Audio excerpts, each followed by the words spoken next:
So react routing এর ক্ষেত্রে অনেকগুলো সিনারিওকেই আমরা দেখছি এবং সেগুলোর সলিউশন দেখার চেষ্টা করছি। অ্যান্ড ফাইনালি এই ভিডিওতে আমি আরেকটা কনসার্ন নিয়ে কথা বলতে চাই, যেটা হচ্ছে যে ধরেন আপনার একটা ওয়েবসাইট আছে এবং ওই ওয়েবসাইটে আপনি এমন কিছু পেজেস রাখছেন যেগুলো শুধুমাত্র কিছু স্পেসিফিক ইউজারদের জন্য, যেমন আপনার ওয়েবসাইটের অ্যাডমিন প্যানেল, সেটা শুধুমাত্র অ্যাডমিনদের জন্য থাকবে এবং বাকি সবকিছু জেনারেল ইউজারদের কাছে থাকতে হবে। এবং এই ক্ষেত্রে আপনি কি করতে পারেন, আপনার ওই পাথটাকে কিভাবে আপনি জেনারেল ইউজারদের থেকে দূরে রাখতে পারেন সেটা নিয়ে আমি এই ভিডিওতে একটু কথা বলার চেষ্টা করব। এটাকে বলা হয় প্রোটেক্টেড পাথস। অ্যান্ড আমি এখানে একটা ড্যাশবোর্ড নামক ছোটখাটো পাথকে কয়েকটা ভিডিও আগে তৈরি করছিলাম এবং এই ড্যাশবোর্ড পাথে আমরা ড্যাশবোর্ড লেখাটাকে দেখতে পারতেছি। অ্যান্ড আমি চাই এই ড্যাশবোর্ড পাথটা যেন প্রোটেক্টেড থাকে এবং এটা যেন শুধুমাত্র স্পেসিফিক কিছু ইউজারদের জন্য হয়, যেমন অ্যাডমিন। সো নর্মালি ইউজাররা যখন জয়েন করবে তারা সব পেজ পাবে কিন্তু ড্যাশবোর্ডটা পাবে না। কিন্তু যদি ইউজার অ্যাডমিন হয় তাহলে অবশ্যই সে ড্যাশবোর্ডে যাইতে পারবে। সো এই জন্য আমি একটা ড্যাশবোর্ড কম্পোনেন্টকে সবার আগে তৈরি করে নেব। যেহেতু এটা নতুন পেজ সেহেতু আমি পেজেস ফোল্ডারের ভেতরে ড্যাশবোর্ড নামক একটা কম্পোনেন্টকে তৈরি করে নেব এবং বানান আমি ভুল করতেছি, ড্যাশবোর্ড.jsx এন্টার RAFCE, আমি ড্যাশবোর্ড বানান ভুল করছি। Very nice. সো এটাকে এখান থেকে ঠিক করে দেওয়া উচিত। অ্যান্ড SH এন্টার, বাকি সকল কিছুকে রিমুভ করে দিব, RAFCE অ্যান্ড ড্যাশবোর্ডের ভেতরে জাস্ট H1 ট্যাগের ভেতরে লেখা থাকবে দিস ইজ দ্য, অ্যান্ড কি করতেছি আমি, ড্যাশবোর্ড, অ্যান্ড নিচে লেখা থাকবে কিছুই না, জাস্ট এইটাই আমাদের ড্যাশবোর্ড পেজের ভেতরে এইটাই লেখা থাকবে। এবং আমি চাই আরেকটা জিনিস, যে নিচে যেন ছোটখাটো একটা মেসেজ দেওয়া থাকে যেখানে লেখা থাকবে ওয়েলকাম টু দ্য ড্যাশবোর্ড, কমা দিয়ে অ্যাডমিন অথবা অ্যাডমিন আকারে যে জয়েন করছে তার নামটা। তো এই ক্ষেত্রে খুব সিম্পলি আমাকে অবশ্যই ইউজারটাকে প্রপার্টি আকারে পাইতে হবে, না হলে আমি ইউজার পাবো কোথা থেকে, ড্যাশবোর্ড তো পুরোপুরি আলাদা। সো এখানে আমি প্যারামিটারের ভেতরে ডিস্ট্রাকচার করে নিব আমাদের ইউজারটাকে। গত ভিডিওতে আমি যেহেতু একটা স্টেট ভ্যারিয়েবলকে তৈরি করছিলাম ইউজার নামে, সেই ইউজারটাকে আমি এখানে ব্যবহার করতে পারি। এবং এখানে আমি সিম্পলি একটা পি ট্যাগকে নিয়ে নিব যেখানে লেখা থাকবে ওয়েলকাম টু দ্য ড্যাশবোর্ড, কমা দিয়ে ইউজার, অ্যান্ড তারপর একটা এক্সক্লেমেশন মার্ক দিয়ে দিতে পারি just to make it cute. খুব কিউট হয়ে গেল ভাই। যাই হোক, আমরা এতটুকু হয়ে যাওয়ার পর সিম্পলি এখন আমাদের প্রোটেক্টেড রাউটের সেটআপটা করব। এই প্রোটেক্টেড রাউটের সেটআপটা কিছুটা কনটেক্সট এপিআই এর সেটআপটা আমরা যেভাবে করছিলাম, বিশেষ করে গ্লোবাল কনটেক্সট এপিআই সেটআপটা যেভাবে করছিলাম ঠিক ওই রকমই হইতে চাইতেছে। আমরা একটা নতুন কম্পোনেন্টকে তৈরি করব যেই কম্পোনেন্টটা র্যাপ করবে আমাদের ড্যাশবোর্ডকে, এবং সেই কম্পোনেন্টটা আমরা চেক করব যে ইউজারটা আসলে অ্যাডমিন নাকি অন্য কেউ। যদি অ্যাডমিন হয় তাহলে আমি আমাদের ড্যাশবোর্ডটাকে রেন্ডার করতে পারি, আর যদি না হয় তাহলে খুব সুন্দরভাবে আমরা তাকে ফেরত পাঠিয়ে দেব। এটাই হচ্ছে মেইন উদ্দেশ্য। সো এই জন্য আমি আমাদের সোর্স ফোল্ডারের ভেতরে নতুন একটা ফোল্ডারকে তৈরি করব যেটার নাম দিব আমি প্রোটেক্টেড।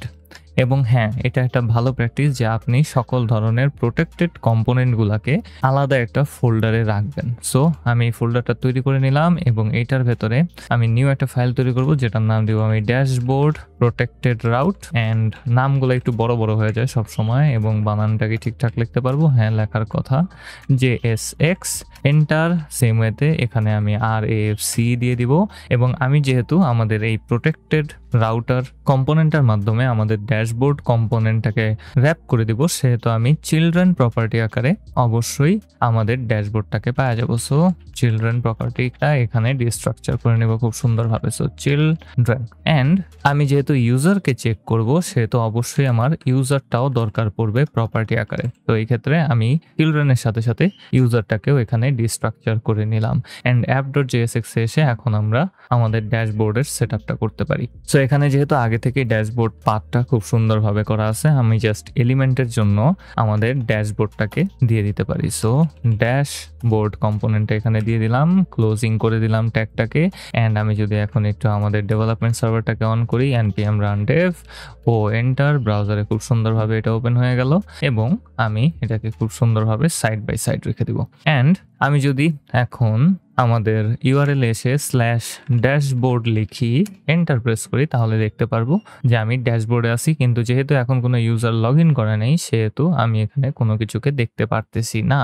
সো অবশ্যই ইউজার লগ ইন করা উচিত। এবং আমি ড্যাশবোর্ড কম্পোনেন্টে প্রপার্টি আকারে আমাদের ইউজার স্টেট ভ্যারিয়েবলটা, যেটা আমি গত ভিডিওতে তৈরি করছিলাম, সেটাকে পাঠিয়ে দিব। So user is equals to user, একটা সেকেন্ড ব্র্যাকেট অ্যান্ড ইউজারটাকে আমি এখানে পাঠিয়ে দিলাম। আপাতত কোনো ধরনের চেঞ্জেসই এখানে হবে না।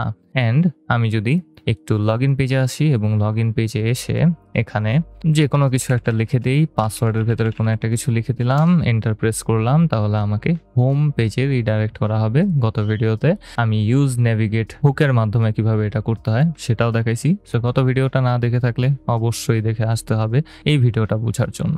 অ্যান্ড এখন যদি আমি ড্যাশবোর্ডে আসি একটু, লেটস সি, ড্যাশবোর্ডে আসলে পেজ যদি রিফ্রেশ হয় তাহলে তো সব হারায় যাবে, ওইটাও মাথায় রাখতে হবে। অ্যান্ড সবকিছু হারায় গেছে, তো অবশ্যই আমাদের পেজটা রিফ্রেশ হওয়া থেকে থামাইতে হবে। অ্যান্ড আমি এই ড্যাশবোর্ডের জন্য আমাদের ন্যাভিগেশন বারে একটা নতুন লিঙ্ক অ্যাড করে দিতে পারি। তো একটা লিস্ট আইটেমকে এখানে নিয়ে নিলাম, এখানে আমি একটা লিঙ্ক ট্যাগকে নিয়ে নিব অ্যান্ড তারপর 2 দিয়ে পাথটাকে দিয়ে দিব /ড্যাশবোর্ড অ্যান্ড এখানে আমি লিখে দিব সিম্পলি ড্যাশবোর্ড। অ্যান্ড আমি যদি একেবারে এখন হোম পেজে ফেরত আসি, তাহলে খুব সম্ভবত ড্যাশবোর্ড লেখাটা এখানে দেখতে পারবো। ক্লিক করলে আমি ড্যাশবোর্ড কম্পোনেন্টে চলে আসবো।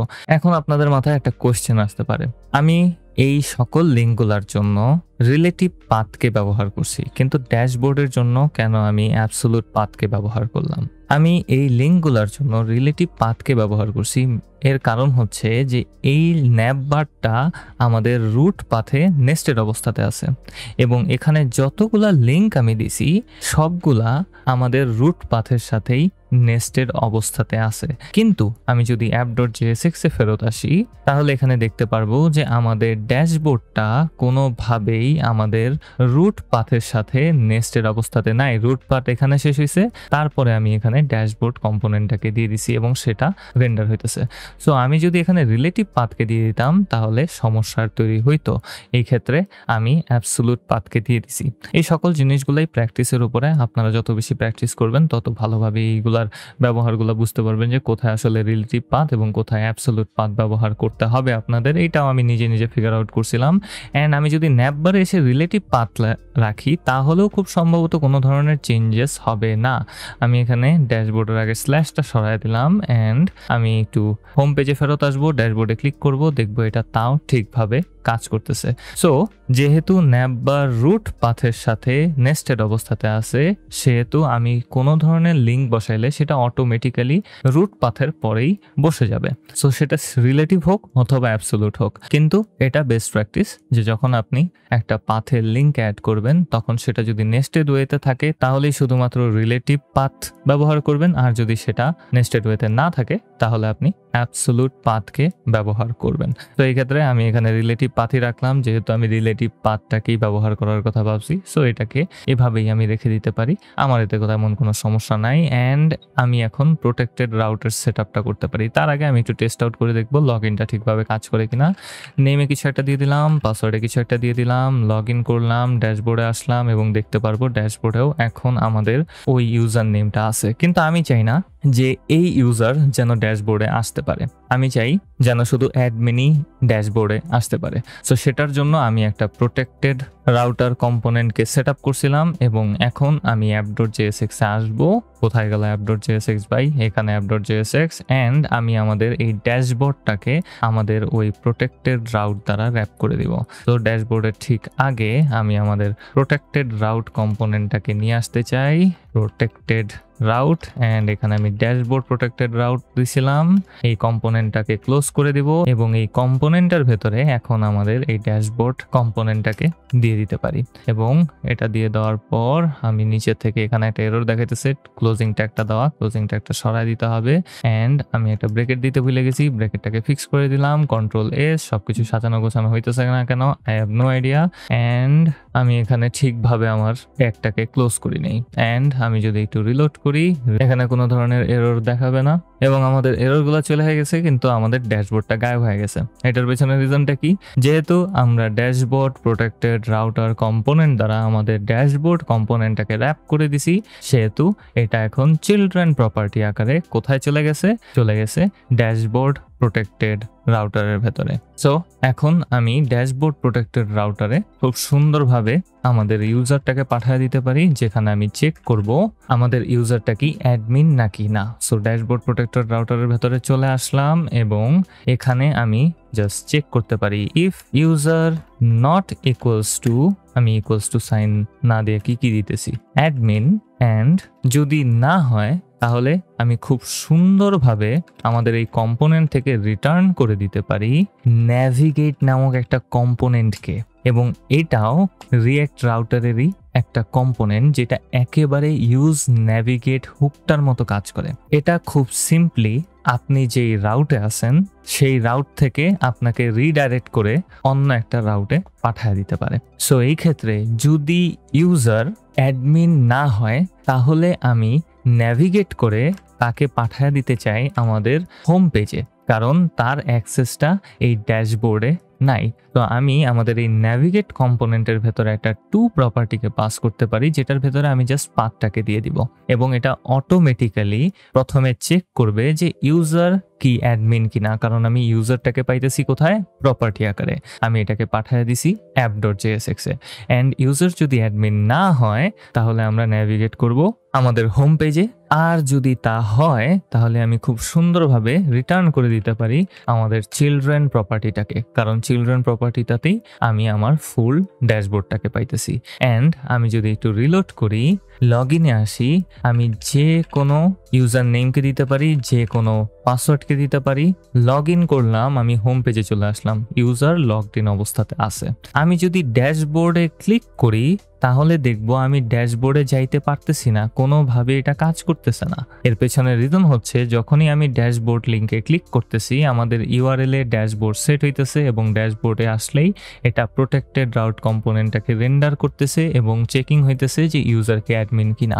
যেহেতু ইউজার অ্যাডমিন না, সেহেতু আমরা ন্যাভিগেট কম্পোনেন্টটাকে সাথে সাথে ব্যবহার করতেছি আবার আমাদের হোম পেজে ফেরত আসার জন্য।